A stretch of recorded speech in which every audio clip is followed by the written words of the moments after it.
In today's fast-paced life, we often get caught up in the whirlwind of ambition, where success seems synonymous with money, status, and flashy things.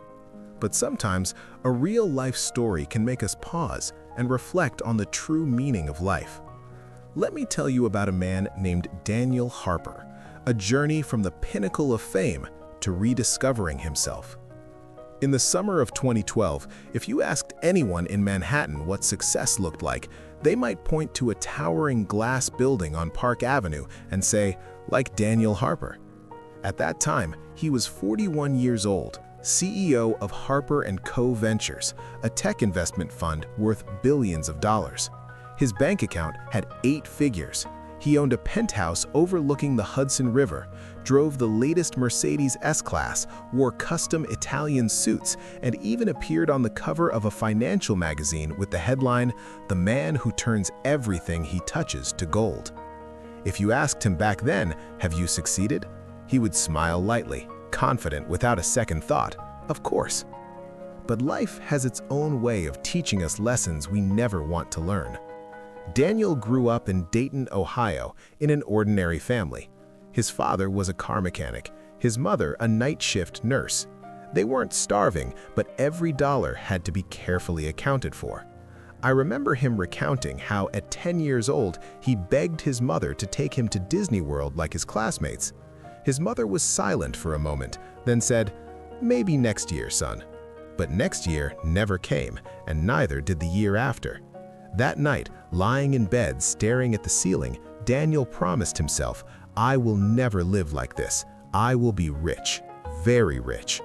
From then on, money wasn't just money to him. It was security, power, the promise he made to himself.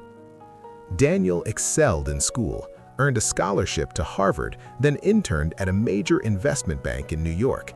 He slept only 4 hours a night, ate on the go, worked to exhaustion.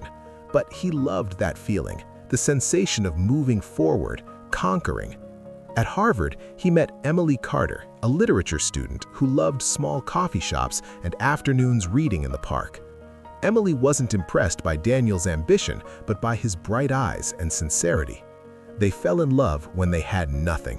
Their first apartment in Brooklyn was only 50 square meters, freezing in winter, but they wrapped themselves in blankets, watched movies, ate cheap pizza, and dreamed of the future.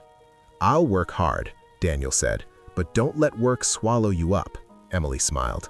He promised. After 10 years on Wall Street, Daniel left the bank to start his own investment fund. The tech market exploded, and he had a keen eye. His first 2 deals were hugely successful. Money poured in like a waterfall.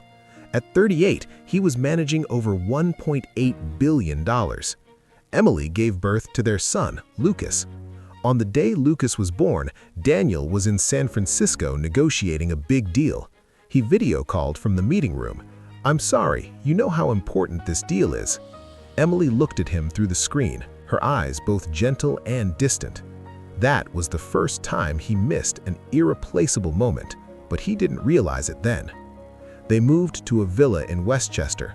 Lucas attended private school, luxury cars, European vacations. Daniel thought he was fulfilling his childhood promise, but he didn't see that what Lucas really wanted wasn't expensive Lego toys, but his father at home every evening. One day, Lucas asked, "Dad, why do you work?"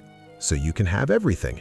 Lucas was silent, then said, "I just want you to read me stories."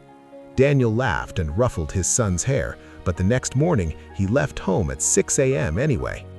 In 2012, Daniel's fund reached its peak, but the market started overheating. Startups were valued irrationally. He invested heavily in MedNova, a health tech company advertised as revolutionizing disease diagnosis with AI.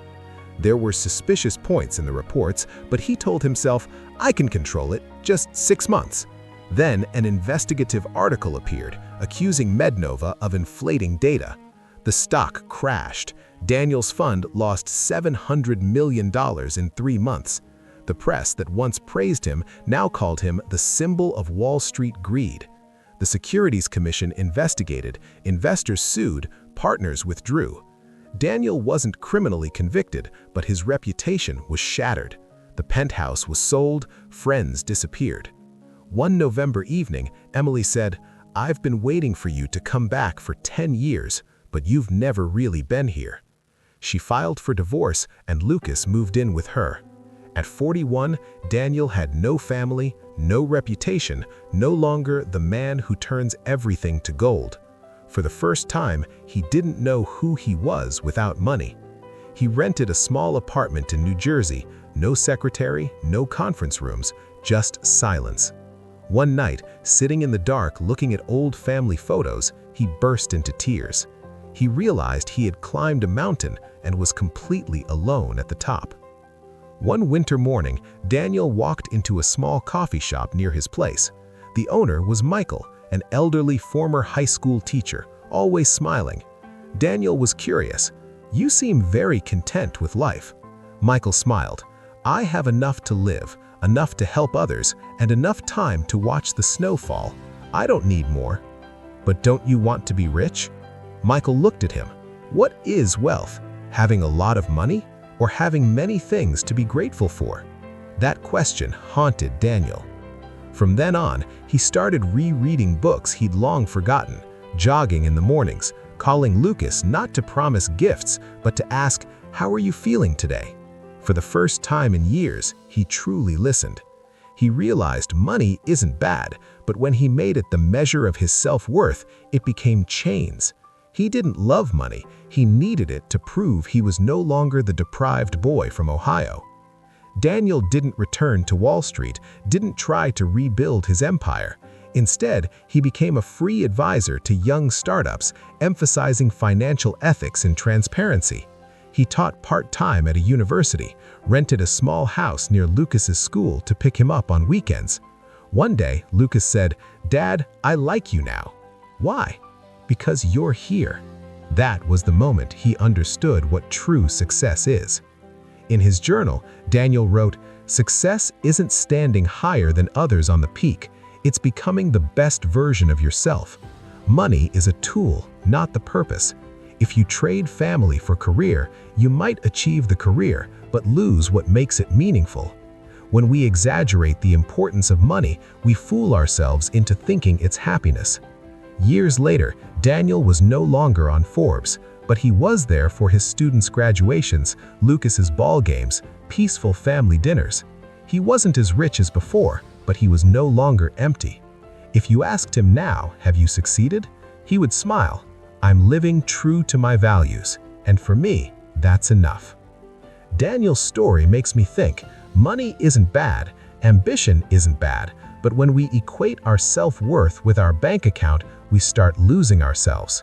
True success isn't in numbers, but in peace, in relationships, in being able to look in the mirror without shame.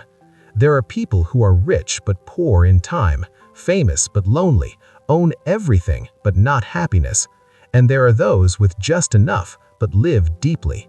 The question isn't how much money you have, but are you truly living? No matter your current circumstances, the best things are still ahead, because 90% of the potential to make that happen hasn't been discovered and used by you.